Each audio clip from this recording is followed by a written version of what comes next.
Bonjour, bien-aimés frères et sœurs, vous qui me suivez au travers de ces vidéos, je serai très content de partager avec vous la pensée du Seigneur, bien qu'on ne pouvait tout faire sur le contrôle du Saint-Esprit, que le nom de Dieu soit loué.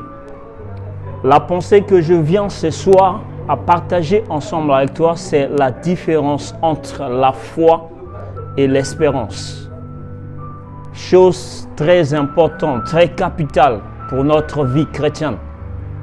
Et lorsque nous essayons de pingler la définition sur la foi, selon la Bible, dans le livre de Hébreux chapitre 11, le verset 1er, il dit « La foi est une ferme assurance de choses qu'on espère, une démonstration de celles qu'on ne voit pas. » En d'autres termes, par rapport à cette définition, la foi nous aide à ramener le surnaturel de Dieu au présent.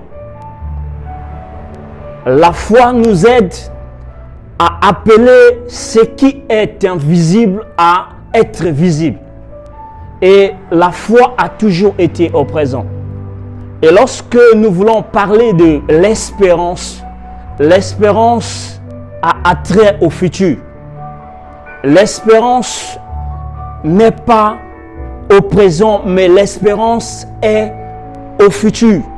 Lorsque Jésus dit dans le livre de Jean chapitre 14, il dit « Il vous est avantageux que je m'en aille, afin que je vous prépare une place et que je reviendrai vous chercher. » Là, nous voyons Jésus nous rassurer d'une promesse qui est de l'avenir. Chose curieuse, en tant qu'enfants de Dieu, chrétiens de temps présent, nous sommes en train de ramener notre vie présente pour un futur. Qu'est-ce que je voulais dire par là?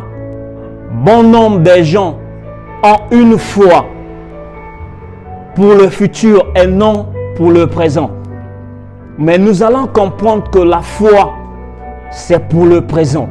La foi, c'est pour le temps que tu es en vie, tu marches ensemble avec Dieu. La foi, c'est elle qui te permet d'appeler à l'existence ce que tu es en train d'espérer. La foi, c'est elle qui va faire que le miracle que Dieu t'a promis, le Dieu t'a rassuré au travers des promesses bibliques puisse arriver à l'existence. La foi n'est pas pour le futur, mais le futur, nous avons l'espérance. Lorsque nous lisons dans le livre de Marc au chapitre 5 avec la femme souffrant de la perte de sang pendant 12 ans. Cette femme disait en elle, si je puis seulement, et nous comprenons que cette femme était en face de Jésus. Cette femme était au présent temps avec Jésus. Donc, elle était là avec son assurance, avec sa foi. Sa foi était pour un présent. Le présent, non, elle était en train de vivre. Et elle voulait que son problème ait une solution au présent. Et c'est ce que nous devons avoir. C'est l'attitude que l'Église actuelle doit avoir. C'est l'attitude que nous devons comprendre qui est important par rapport au temps, par rapport aux circonstances, par rapport aux réalités que nous sommes en train de vivre. Arrêtons de projeter notre foi au futur. Bon nombre de gens viennent à l'église pour chercher la guérison.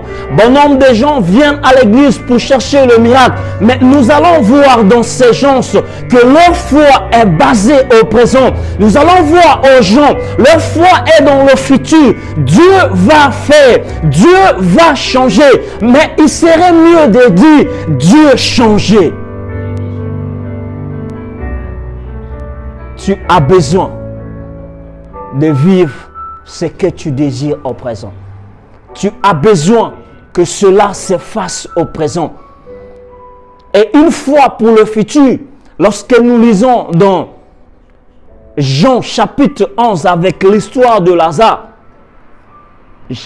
Marthe, en causant avec Jésus, il dit au Seigneur, je crois que mon frère sera ressuscité au dernier temps.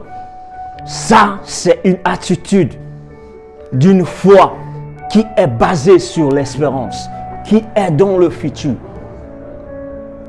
Mais je vous encourage, et il est très important, afin que nous puissions revoir notre foi. Notre problème peut perdurer parce que nous posons notre foi sur l'espérance. Notre problème peut résister, demeurer longtemps. Ce n'est pas que Dieu ne nous voit pas. Dieu ne veut pas que le changement vienne dans notre vie. Mais c'est parce que nous avons posé notre foi sur ce qui est du futur. Nous avons besoin de revoir à notre foi. Revoir la manière que nous basons, nous fondons notre foi. Et lorsque notre foi revient au présent, je t'assure, peu importe les temps, peu importe la réalité, peu importe les moments, les circonstances que tu es en train de prier, qui ne vient pas à réalisation, mais lorsque ta foi est au présent, quelque chose va se faire.